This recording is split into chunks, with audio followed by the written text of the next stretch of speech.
por magnitudes, podríamos acabar en un caso de corrupción mayor que el de los ERE en Andalucía. Hidalgo recurrió a la trama, llamémoslo así, para que solventara para que consiguiera sacar el dinero de Venezuela. ¿Qué hacía Delcy Rodríguez en el aeropuerto de Barajas? Pues ¿cómo acaba un portero de puticlub como consejero de Renfe? Estoy en contra de la energía nuclear, pero Francia, oye, si te apoyo, hay que invertir en energía nuclear.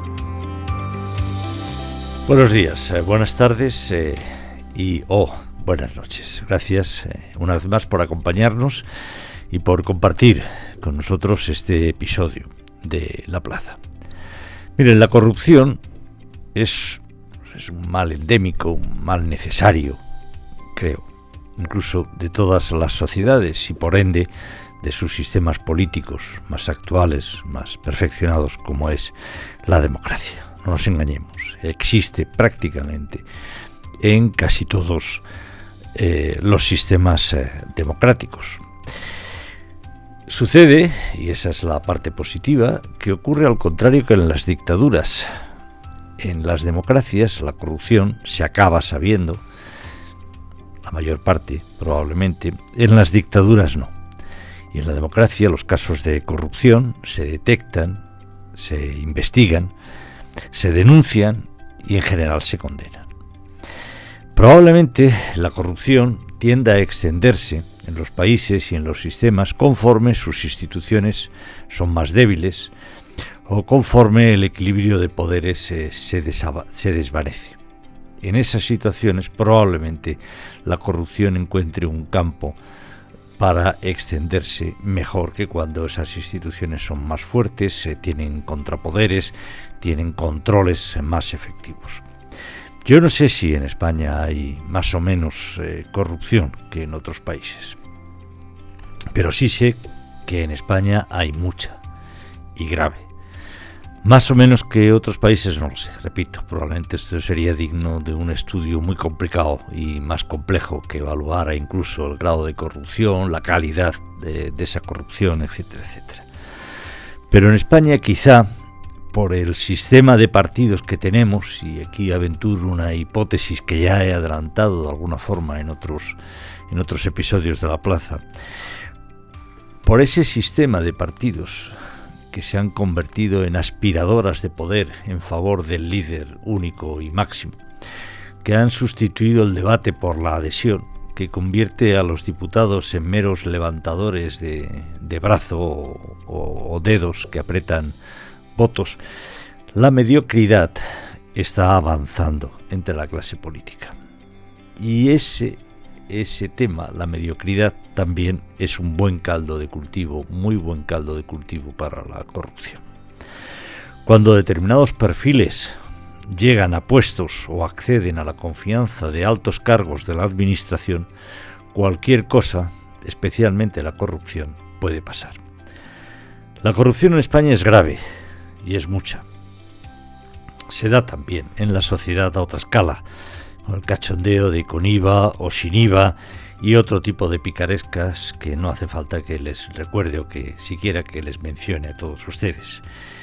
Y se da o se ha dado en una buena parte de los partidos políticos en España.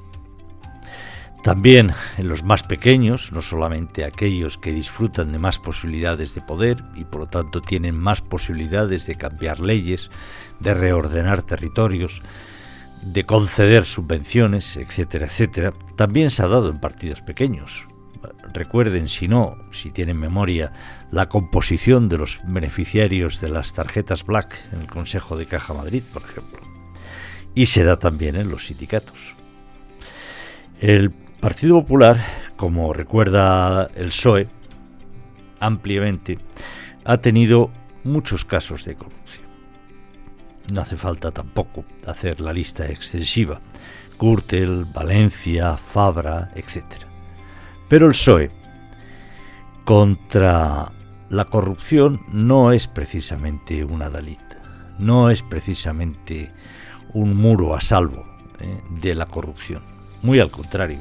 Recuerden ustedes los primeros casos conocidos, Juan Guerra, Roldán, en la Guardia Civil, el caso Filesa, Andalucía, etcétera, etcétera, etcétera. Por no hablar de otros partidos que han gozado ampliamente del poder. En Cataluña, el 3%. Los Pujol. No les voy a aburrir con un recitado casi de todas las etapas que la corrupción nos ha venido mostrando en España. Con esta situación, en serio, ¿de verdad el PP es sinónimo de corrupción? ¿Solo el Partido Popular? ¿Alguien puede decir realmente eso? Si es honesto o no. Si es honesto, reconocerá que la corrupción es un fenómeno transversal que puede afectar más o menos a determinadas situaciones, a determinados partidos políticos, pero nadie está libre de tirar la primera piedra. Y en este caso, además, como dijo Cuca Gamarra, qué cuajo hay que tener para acusar de corrupción a otros partidos, teniendo en cuenta que el suyo ha rebajado el delito de malversación para asegurarse en el poder. Qué cuajo hay que tener, que diría Cuca Gamarra. Recuerdo, por ejemplo, cuando los temas de corrupción en Cataluña estaban más a la orden del día, por el tema de Convergència i Unió, cómo Cataluña fue una comunidad que fue incapaz de aprobar una ley de financiación de partidos políticos que probablemente hubiera, no sé si reducido, pero al menos hubiera acotado mucho más la posibilidad de corrupción. Hoy el PSOE debe responder a graves e importantes cuestiones, como en su día tuvo que hacerlo el Partido Popular. De las respuestas que el PSOE dé al caso Koldo, o caso Ábalos, o caso Santos Cerdán, que ya no lo sé, probablemente vamos a poder calibrar la honestidad intelectual y política del actual gobierno. Las respuestas que está dando hasta ahora son absolutamente deplorables. En fin, de corrupción vamos a tener que hablar en esta plaza con nuestros invitados Alejandro Ramírez e Ismael García Villarejo. Buenas. ¿Les parece que empecemos, queridos invitados? Pues si a ustedes les parece, empezamos. Corrupción, Alejandro, Ismael. ¿Algún resumen, última hora, sentimiento, balance de situación? Bueno, aquí hay todavía mucho por descubrir de entrada. Detuvieron a 20 personas, pero solo conocemos la identidad de 4. O sea que hay 16 personas todavía que no sabemos ni en qué ciudad fueron detenidas y en qué papel jugaban dentro de la trama.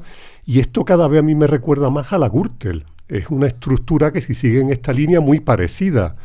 Los Koldo, los Cuetos son un poco pues los Correa, los Crespo y Bigotes de esa época que se ganan la confianza de altos cargos del PP y después pues ya empiezan, una vez montada la trama, que es lo complicado, y es lo que ha pasado aquí también, una vez ya no se detiene y empieza ya a facturar a través de distintas administraciones, comunidades autónomas, ayuntamientos, aparte de los ministerios donde se inicia la trama, y yo creo que la investigación por donde va todo apunta a que no se detuvieron solo con las mascarillas. Una vez que ya tiene creada la infraestructura, eso fue una maquinaria de engrasar dinero, como parece que se está publicando recientemente.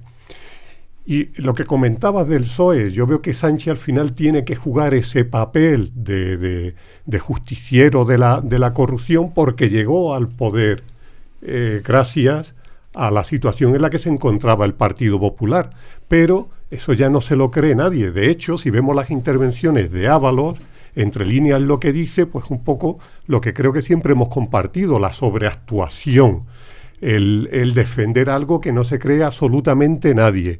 El populismo justiciero es lo que llamó también, ¿no? Que no se preocupan por encontrar por la verdad, sino por intentar tapar cuanto antes, enterrar esto y que a ellos no les afecte. Pero la situación yo la veo muy, muy complicada por la dimensión que puede alcanzar este caso. Fíjate, es decir, una de las cosas que le recrimino a Pedro Sánchez, más allá de las políticas que defienda o no defienda, o que realmente ejecute o no ejecute, es que no distingue el papel institucional de su papel como activista político. Y eso es quizá otra forma de populismo, otra variante del populismo, pero eso me parece muy grave. Yo como dirigente del PSOE puedo aceptarle que ataque o contraataque al Partido Popular intentando salvar a los suyos. Pero como presidente del gobierno, tú no puedes lanzar acusaciones. Tú no puedes seguir poniendo sobre la mesa el caso Ayuso cuando dos tribunales distintos han dicho que este señor, en otras cosas será tremendamente pecador, pero de lo que usted está hablando, este señor era absolutamente inocente. Dos tribunales distintos. Tribunal, la Fiscalía Anticorrupción, me parece, en España, no vio caso, Fiscalía Anticorrupción, y tampoco la Fiscalía Anticorrupción Europea, que está dirigida por una fiscal vinculada o con claras simpatías por el Partido Socialista. Como presidente del gobierno no puedes hacer eso. Como presidente del gobierno tienes que decir, mire, la corrupción es un tema gravísimo y yo voy a hacer todo lo que esté en mi mano para desentrañar y voy a dar explicaciones al Congreso, a los diputados, a la representación más genuina del pueblo español sobre lo que ha ocurrido. Me pongo el primero, manos a la obra para desentrañar a ver qué ha ocurrido. Eso es lo que debe hacer como presidente del gobierno, porque si no está mancillando el cargo que desempeña. No, y el cuajo que hay que tener, sobre todo porque están acusados de organización criminal, de tráfico de influencia, de cohecho, que bueno, que no tiene nada que ver con otros casos, que compararlo me parece muy atrevido por su parte, dada la gravedad de la acusación, que no existe. O vamos nosotros a reabrirlo, vamos a rejuzgarlo nosotros. No existe. Existirán otros. Probablemente habrá dirigentes aún próximos o cuadros o amiguitos próximos al Partido Popular que estén pendientes de juicio y por lo tanto se podrá sospechar lo que quiera. Pero sobre ese caso las autoridades judiciales ya se han pronunciado, dos diferentes. Por lo tanto, no hablemos más del tema ese. Hable de otras cosas, que seguro que habrá. Hable de otras cosas, pero de eso no. Perdona, Ismael. No, solo quería matizarte, Alejandro. A mí me falta Bárcenas para compararlo con Gürtel. Es decir, el señor en el partido con la llave de la caja fuerte o la combinación de la caja fuerte, que de esas mordidas, muerda las mordidas, perdón por la redundancia, y eso, lo que entre en financiación ilegal. Y luego, si tuviéramos eso, yo lo aproximaría más a Filesa que a la Gürtel por una cuestión muy numérica, que es que Gürtel me parece que estábamos hablando de que se habían centrifugado 500.000 de euros en total, que sí que es lo que se habían embolsado los susodichos, ¿no? Y aquí estamos hablando de millones de euros. Vamos a ponerlo en contexto. De los 2.500 millones de euros del megacontrato de sanidad, que esto sí ya, o sea, yo sigo tirando del hilo de la semana pasada. Yo no sé todavía si es el caso, yo no sé en qué caso estamos. Caso Koldo, caso Cerdán, caso Gómez, por tanto caso Sánchez, caso Illa, caso presidenta del Congreso, perdón, se me ha ido el apellido, la presidenta Francina Armengol. Caso Armengol, pero vamos a las grandes dudas para saber un poquito de qué estamos hablando. El megacontrato de mascarillas de 2.500 millones de euros de sanidad en su día. De esas cantidades, y eso ya se ha conocido en el auto, hay 700 millones que no sabemos a qué se fueron. O sea, hay 700 millones mareados. Para que todos tengamos un orden de magnitudes claro, el caso ERE en Andalucía fue de 650 millones, quizá Alejandro tú te lo sabes un poquito mejor. Es decir, estamos hablando de que al menos por magnitudes podríamos acabar en un caso de corrupción mayor que el de los ERE en Andalucía. Y esto, para mí, es un elemento transversal a todos los casos de corrupción, que es que sabes siempre cómo empiezan, pero nunca cómo acaban. Y esto, ahí te doy la razón. Las ramificaciones es que ya no sabes ni por dónde mirar. O sea, esta mañana con las informaciones que han salido en todos los periódicos, es que ya tienes que, yo qué sé, yo tengo 2 o 3 pizarras en el despacho, yo no me acuerdo cuántas. Si tuviera que pintarlo ahí, no tendría pizarras para pintar todas las ramificaciones que 10 días, 15 días después de la primera noticia vamos conociendo. Entonces, me parece que efectivamente estamos en una situación extremadamente delicada, que yo pensaba que ya habíamos superado. Pero para seguir aportando contexto, mientras te preguntabas, Juan, en tu soliloquio inicial, si había poca o mucha corrupción en España, bueno, hay gente que lo mide, que es el Organismo Internacional de Transparencia. España está en el lugar 35, por de encima tiene a Lituania, por debajo tiene a Botsuana. Esa es la situación de un organismo que nos mide a todos. Por tanto, creo que nos tenemos que poner las pilas, no solo los partidos políticos dando explicaciones, sino también como sociedad. Y quiero autocitarme. Yo sigo pensando que en España carecemos de herramientas para controlar la corrupción, que es inevitable, eso es cierto. Pero la historia de la corrupción no es que sea inevitable, sino cómo la combates y cómo la gestionas. Sí. No, decía que estábamos en el inicio, por eso a mí no me extraña que aparezca el Bárcena de Ferraz en cualquier momento. Que digo, estamos en los principios, esto es solo la punta del iceberg. Y en el tema no hay que olvidar también que en este combate de la corrupción, a pesar de lo extendida que puede estar en España, tenemos la fortuna de contar con una unidad central operativa de la Guardia Civil, UCO, que solo combate el crimen, que no tiene otra fijación, no tiene otra tarea, que afortunadamente, como digo, las redes, esas intenciones de copar todas las instituciones y de poder arrimarla a sus intereses, aquí han pinchado, se han frenado en seco. ¿Por qué? Porque está compuesta por unos profesionales que les da exactamente igual la ideología del que tiene delante. Ellos solo piensan en acabar y en desmantelar con la gente que están llevando a cabo estas acciones delictivas. Y lo mismo detuvieron a Rodrigo Rato, que la Gürtel, que los ERES, que ahora mismo han entrado a saco con esta... La credibilidad que tiene la UCO, por ejemplo, es que un atestado de la Guardia Civil, en el caso de la UCO, pues tiene esa categoría que tiene. Luego tiene que venir el juez a decir lo que es prueba, lo que no es prueba, lo que no sé qué, lo que es delito y lo que no es delito. Pero es que en el caso de la UCO, todo lo que nos han ido explicando, todo lo que hemos sabido por ellos, al final ha tenido aval judicial. Y yo recuerdo que el que mejor me sé es el del caso Pujol, es que no fallaron ni una, pero ni una, ¿eh? Fue Pujol el que dijo, ¿quién coño es la UCO? ¿No? Pues eso, pues unos señores... Señor Alejandro Ramírez le acaba de definir. Pues son unos señores que hacen muy bien su trabajo. Esos son los señores de la UCO. ¿Quién coño es la UCO? Dijo Jordi Pujol, no sé si se acordarán ustedes. Esto es el problema de la memoria. Bueno, están en el candelero por ahora. De los 20 creo que fueron detenidos Koldo, su mujer, y su hermano sí, y Cueto, ¿no? No, y Aldama. El presidente Zamora, es que Cueto estaba en el extranjero, entonces no lo pudieron detener, por eso detuvieron inicialmente a 4 personas. Que yo ya, con perdón de Koldo y de sus momentos de gloria mediática que han tenido, pero para mí ya empieza a ser un personaje secundario, porque las informaciones que publica el Confidencial, a los que yo de verdad quiero felicitar, son gravísimas. Y no ponen a Koldo en el centro de la trama, ponen a Aldama en el centro de la trama. ¿Qué informaciones publica el Confidencial? Pero no todo el mundo ha leído el Confidencial. No, han leído solo Economía Digital, que también lo lleva. También. No, pero el hecho de que Aldama se reúna con Begoña Gómez, por poner contexto, y no me gusta citar a la gente así, esposa mujer del presidente del gobierno, Pedro Sánchez, a ver cómo conseguimos que la oficina de medicamentos nos dé luz verde a una app, o a ver cómo pegamos el pelotazo inmobiliario en la España vaciada, están poniendo a Aldama en el centro de la situación, o a ver qué hace un asesor que también ha contratado de Europa, hablando con la mujer del presidente del gobierno en pleno rescate de Europa, que quiero recordar que fueron 400 millones de euros, casi 500, que todavía hoy debe a la SEPI, por cierto. Y nota a pie de página, ya teníamos la operación de compra de Europa por IAG. ¿Qué estaban haciendo en IAG? ¿A dónde estaban mirando?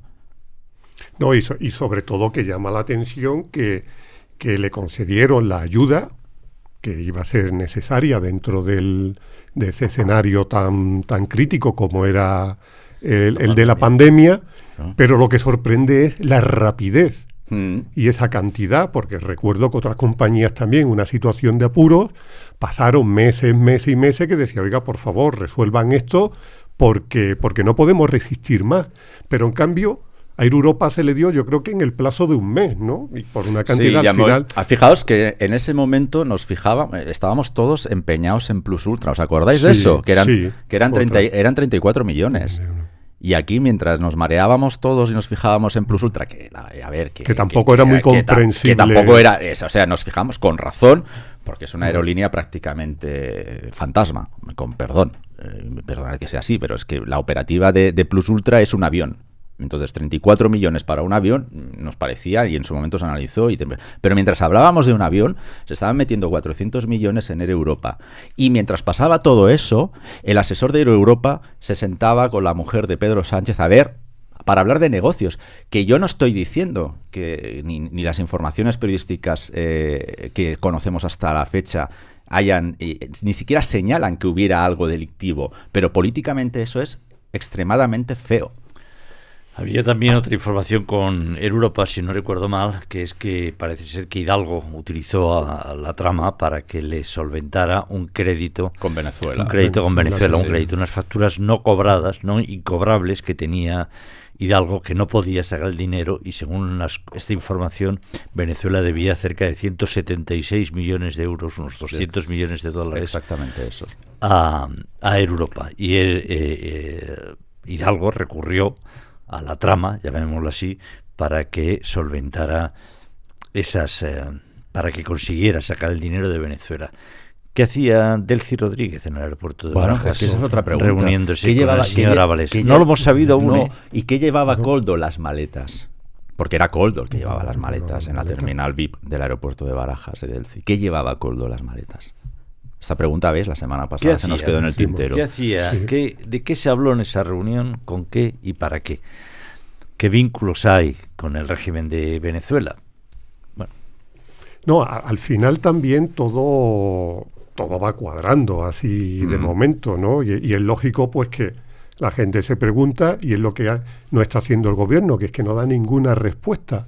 Absolutamente. El último ha sido acusar a Tellado, si no estoy equivocado, de haberse visto también o de haber tenido una reunión con, me parece que con Koldo, ¿no? Koldo. Cosa que Miguel Tellado, que es el portavoz del Partido Popular en el Congreso, ha negado rotundamente por activa y por pasiva. Dice, ni me he reunido con él, ni he tenido una conversación con él, ni una conversación telefónica, ni sé quién es, ahora sí sé quién es, evidentemente, pero no conozco personalmente a este señor. Hombre, Tellado tiene ahora protagonismo de hace muy poco tiempo, ¿no? Que no creo yo que Koldo también buscara... Hay otro dirigente del PP con más peso anteriormente a los que se podía haber dirigido, ¿no? Que mucha casualidad que ahora... Parece ser que en esa conversación que dicen que tuvieron, que no sé si existe, bueno, que parece que también está, que es en el párrafo final, dicen que han pedido una cita con Tellado, no está claro si se la dio. Se le han pedido a Alberto una cita con Tellado para desencallar esto, ¿no? Hombre, normalmente sería al revés, le pedirían a Tellado que desencallara una posible cita con Alberto. Si es el Alberto que ha empezado el PSOE a decir que podía ser Alberto Núñez Feijóo. Una explicación de eso, hay quien dice que sabían ya perfectamente que les estaban grabando o intuían que les estaban grabando y pretendían simplemente generar una maniobra de distracción. No lo sé, ya estamos especulando. Y estamos especulando porque quien tiene que dar más respuestas no las está dando. No las está dando.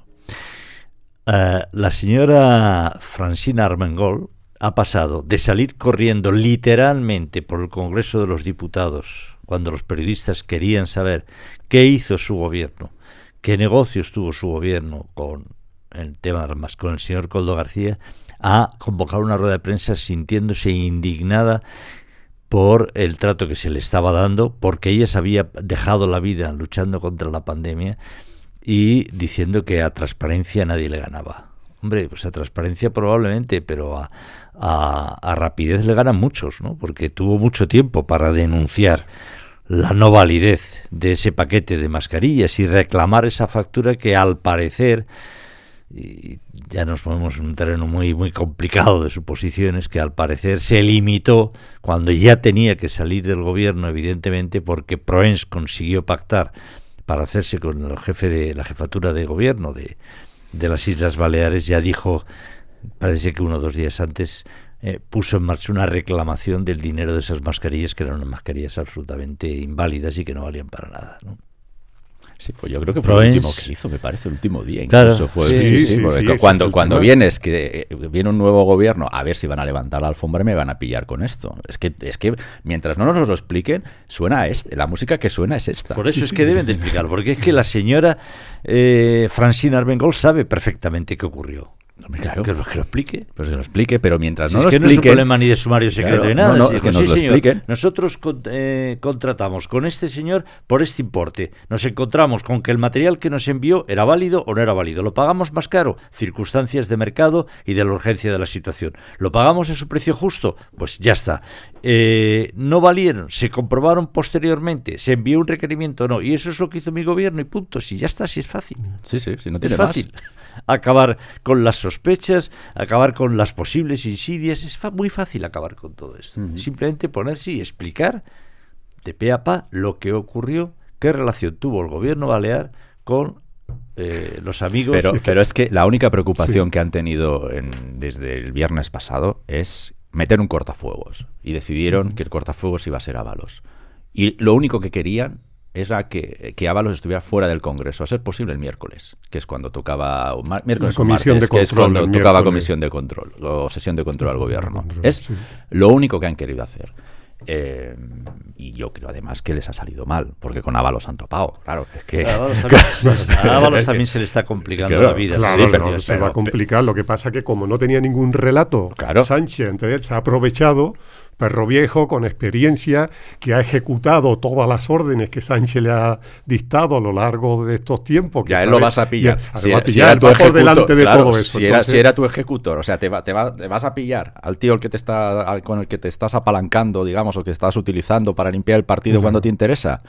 Él ha tomado la iniciativa y, lógicamente, ahora cuenta a favor, pero es verdad que se le va a complicar porque nadie se cree que estuviera al margen de todo lo que ha pasado, ¿no? Es que yo no sé ni Ana Mato con los Jaguars de es que estamos diciendo, de su garaje, ¿no? Del marido. Según más informaciones periodísticas, según varios medios, ahora no recuerdo cuáles, el señor Koldo tenía como una pulsera VIP de estas de las discotecas para entrar al ministerio, yo que sé, que llegaba a la cocina del ministerio. Y esto que en el mejor de los casos, que pasaba sin que tú te enteraras, que señor Ábalos. Es que no sé qué es peor, que no te enteres, que lo toleres o que te beneficies de ello. Es que las tres situaciones para Ábalos son esas. O no te enterabas, o lo tolerabas, o te beneficiabas de ello. Por tanto, señor Ábalos, ¿en cuál de los tres supuestos estamos? Hombre, y sobre todo con que también quiere cargar parte de la culpa sobre Santos Cerdán, que fue al final quien se lo presentó y quien le abrió la puerta de Ábalos y del ministerio. Pero hombre, lo cierto es que este señor Koldo llegaba con unas funciones muy concretas, ¿no? El que se haya sentado en consejo de administración, el que haya sido asesor, el que haya tenido ese poder, eso ha sido responsabilidad de Ábalos. Hasta ese punto, yo creo que él ahí el que tendría que Pero si hablamos de responsabilidades políticas, que es lo que la ejecutiva del PSOE dice que hay que hacer responsabilidades políticas, hombre, Santos Cerdán tampoco se puede ir por ahí de responsabilidades políticas. Es el que introdujo, es el que le abrió las puertas de Madrid a Koldo García. Santos Cerdán, no Ábalos. Entonces, si hablamos de responsabilidades políticas, también tendríamos que hablar de este señor, que está callado. También tiene un currículum profesional curioso, el señor Santos Cerdán. Y sobre todo también donde fraguaron la amistad con este señor, ¿no? Que eso también es otra cosa. Y llegar a esa intimidad, oiga, yo voy así a tomarme esas copa, intimidades nocturnas. Perdona que eso no lo sé. Pues parece que en un puticlub. Claro, son Santos y Koldo. Bueno, Koldo era el portero del puticlub. Entonces imagino creo que lo conocería ahí, no creo que lo conocería en la ópera, ni ¿sabes lo que te digo? Ni un sitio de esto. Se cantaba ópera. Oye, son amistades nocturnas. Ahí es donde se fraguan esa... Claro, ¿no? pero es algo que tampoco nos han aclarado. O sea, ¿cómo se conocen? ¿Cómo puede, con perdón, un portero de prostíbulo acabar de consejero de Renfe Mercancías? Eso no tiene explicación. Esa España de las oportunidades no existe. Vamos a ver, entonces, no nos toméis por idiotas, que es que a veces nos tomáis por tontos. ¿Cómo acaba un portero de puticlub como consejero de Renfe? Esa explicación no existe, no ha existido nunca, no existía ya antes. Y yo hablaba, porque yo creo que en el fondo es el problema, ¿no? Ya hemos normalizado el ascenso de la mediocridad a cargos importantes de la administración del Estado, ¿no? Tenemos embajadores en Washington que no saben inglés, pero ni por asomo. Tenemos diplomados en turismo ocupando brillantes posiciones en la administración y tenemos pues personas que pueden haber sido muy listas, no lo sé, simplemente estoy haciéndome preguntas, ¿no? Han sido porteros de puticlub, condenado me parece en 2 ocasiones por agresiones, sí. Este señor consejero de una compañía como es Renfe Mercancías. Bueno, y Aldama, el cachondeo es que Aldama era cónsul honorario en no sé qué país, además. Es que eso no está claro si era mentira o si él lo dijo y era mentira, o se lo inventó. Es muy fácil que el Ministerio de Exteriores nos lo diga. La historia de los cónsules honorarios también es una historia que sería de novela, porque yo conozco unos cuantos que, madre de Dios, cónsul honorario. ¿Cómo lo elegirá? ¿Cómo lo elegirá? Pero en cualquier caso es que eso a un ministerio le cuesta 0, aclararlo. Claro. Pero si es que no nos aclaran nada. Sí, pues encima decían que tenía la sede en el campo de fútbol del Zamora, ¿no? Claro, es que dice, ¿y dónde está? Voy al campo del Zamora a ver al cónsul. No, aquí se viene a jugar al fútbol, máximo a un concierto, no, pero yo vengo a ver al cónsul. Bueno, ¿qué más? ¿Alguna cosa más que se nos haya quedado pendiente de la semana política que queráis poner sobre la mesa? Bueno, se han cumplido los 100 días de gobierno, ¿no? De los primeros 100 días de Sánchez, menudo festival nos está dando, ¿no? Oye, es que es un gobierno imposible, pero bueno. No, decía que sobre todo el 7 de marzo acaba el plazo para aprobar la ley de amnistía. Que nadie sabe ya si eso avanza, si no avanza. Fíjate, será otro plazo. Negociando, se queda otro plazo, que esto no se termine porque vaya momento. Porque fijaos, también, si antes era complicado, ahora ya... Claro, tenemos a Cerdán escondido por ahí. Y a Turull, pues lamentablemente, porque es una cosa que nadie le pues infartado. Hombre, yo no me gustaría que le des una pronta recuperación a Turull, pero a los 2 negociadores de la amnistía están, uno por razones nocturnas, vamos a dejarlo ahí, y otro por razones de salud, absolutamente paralizados. Claro, yo no sé esto cómo está avanzando, si es que está avanzando, pero bueno, tampoco ahí Juan tiene razón, oiga, que para eso está Armengol, de delegada del gobierno. Delegada, sí, efectivamente, Armengol está de delegada del en gobierno el Congreso de los Diputados. Sí, o sea, que para eso está ahí. Vamos a cambiarle el título a esta señora, a la señora Francina Armengol. Oye, también Francina, está Canarias. Dame 15 días más. Supongo también que la empresa Europa debería dar alguna explicación más de las que ha dado. Y no sé si aparecerán otras empresas. Sí, el presidente de Canarias, que otro que ha aparecido ofendidito como víctima, y por lo visto también allí los vínculos con otro empresario canario, también pendiente de juicio, porque que también todo lo que elegía la trama eran todo, porque Cueto también tiene pendiente una causa judicial por la venta de armas en Angola, que al final... ¿Cómo? Una persona imputada por venta ilegal de armas en Angola haciendo negocios con gente próxima al gobierno, imposible. Imposible, no puede ser.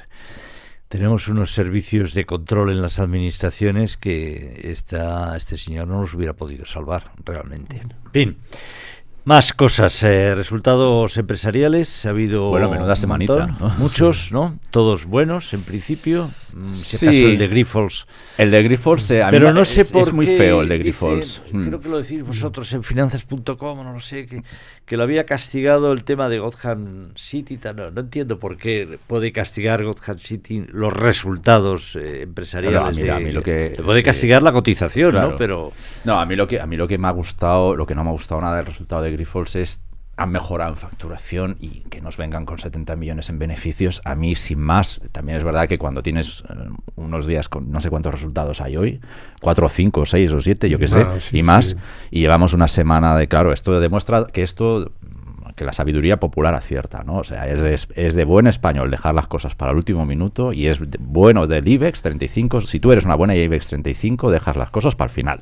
Entonces, bueno, tienen tiempo, hasta el 31 de marzo, me parece. Pero ¿no? Están todos ahí apurando. Hasta el 31 de marzo tienen tiempo. Están ahí metiendo la historia. No. A falta de leer, perdón, la letra pequeña, a mí lo que he visto del hecho relevante me ha gustado muy poco la escasa capacidad que tienen para generar beneficio con tanto ingreso. Sí, pero como digo, lo de Gotham no ha tenido ningún impacto en los resultados, porque son los resultados de 2023, el informe de Gotham es de enero, claro. Fue de principio de enero. Lo que sí en la cotización sí pesa esa incertidumbre. Sobre todo los resultados han estado más o menos en línea con lo que esperaba el mercado por su reestructuración, por el control de coste y tal que se le ha llevado a esta situación, pero sí es verdad que hasta que no se aclare y que la CNMV, que siga analizando lo que le pidió a Grifols, no se pronuncie y no diga quién tiene razón en esta polémica, si es verdad o no esas acusaciones, pues yo creo que esa incertidumbre se va a mantener sobre todo lo que rodea a Grifols hasta que no se despeje. Uh-huh. ¿Por qué comparabas a Nadia Calviño con Pedro Sánchez? Pues porque al final, como él, cambia de opinión, defiende una cosa y al día siguiente, si le interesa, pues rectifica, como le gusta decir a Sánchez. Este gobierno se ha opuesto a la energía nuclear desde que se constituyó. De hecho, la ministra Rivera ha desmantelado el parque nuclear español, ya tiene fecha de cierre y se ha opuesto a todas las peticiones de prolongar la vida de las nucleares, de eso. Ahí han sido inflexibles, con Nadia Calviño apoyándolo desde la vicepresidencia económica del gobierno. Y ahora llega al Banco Europeo de Inversiones y dice que no, que va a invertir en energía nuclear a partir de ahora, pero que le parece maravilloso. Claro, pero eso tú, Alejandro, en tu podcast lo explicas muy bien. Está pagando la factura del apoyo francés. Efectivamente, es que no, Francia dijo que la apoyaba, sí. El BEI, que hasta como ahora Sánchez no Sánchez paga la factura del apoyo. Claro, si es que están haciendo lo al mismo. final Sí. es gente que solo tiene un criterio, que es el de cómo me beneficio yo para quedarme en el Estoy poder. en contra de la energía nuclear, pero Francia, oye, si te apoyo, hay que invertir en energía nuclear. Pues invierto ahora mismo. ¡Qué maravilla! ¿Cómo no me había dado yo cuenta de esto hasta lo bonito ahora? Que era esto. Lo majo que era esto. Y es que el BEI, por principio, ya muchísimos años, que no ha querido saber nada de inversiones en energía nuclear. Y su predecesor en el cargo, que era alemán, bueno, ni por asomo se lo planteó. Y ahora llega Calviño, Banco Europeo de Inversiones. Y ahora llega Calviño, que formaba parte del gobierno más ecologista, feminista, todo que acaba en ista de la historia, y pumba, a invertir en proyectos nucleares. Sus primeras decisiones, prácticamente, ¿no? Sí. Y toda Europa está sorprendida. Está diciendo toda Europa, ¿pero esto qué es? Este gobierno que era un adalid en la lucha contra las nucleares ahora le va a dar un impulso desde el BEI, desde el Banco Europeo de Inversiones. Siempre puedo decir, si cambia Alemania de opinión, también puedo cambiar yo. Pero es que ahí se le ha visto el plumero, el yautó, ¿no? Como de eso, oye, si te estás pagando la factura del apoyo francés. O sea, principios los justos, ¿no? Sí. Bueno, y esta semana también hemos tenido por parte del ministro Escrivá la creación de una SEPI tecnológica, como le llaman, para concentrar todas las inversiones en defensa, inteligencia artificial, ciberseguridad, que ya anunció Sánchez, que iban a entrar en ese tipo de empresas. Qué miedo me da. Y llama la atención que lo haga Escrivá cuando ha salido también un dato diciendo que solo el 35% de las familias con derecho a cobrar el ingreso mínimo vital lo están haciendo y que el 26% de los españoles está en una situación de vulnerabilidad, de riesgo de pobreza y el 9% carece de lo básico para vivir. Eso el ministro Escrivá, que ha sido incapaz de agilizar, de reducir los trámites burocráticos para que esas familias pudieran acceder a un dinero necesario, ahora está en la transformación digital, el que ha sido incapaz de hacer eso y en crear ahora una sociedad que se va a dedicar, bueno, pues a intervenir, que es lo que quiere Sánchez, a controlar una serie de compañías. Habrá que seguir si esta sociedad cobra forma finalmente, porque también esto, sabéis que anuncian muchas cosas que luego nada, pero a mí de entrada se me antoja como un simple instrumento para entrar en Telefónica y quién sabe si, creo que me lo comentabas tú, Juan, para rescatar a Prisa. Prisa es la editora del País y dueña de la cadena SER. Hay que seguir ese instrumento porque puede que tenga ahí unas utilidades un poco menos evidentes de las que dices. Rescaten a Prisa, que a lo mejor tiene todo el derecho, Prisa o no sé si porque Prisa tiene que ser rescatada y otros grupos de medios de comunicación no. O sea, el problema es hasta qué punto se crea un instrumento con capacidad financiera, si no infinita, casi, porque en definitiva es el gobierno de España, con fondos de la Unión Europea y de otros, para tomar posiciones y por lo tanto para controlar, para sojuzgar de alguna forma iniciativas que están perfectamente dentro del ámbito privado a los intereses del gobierno. Claro.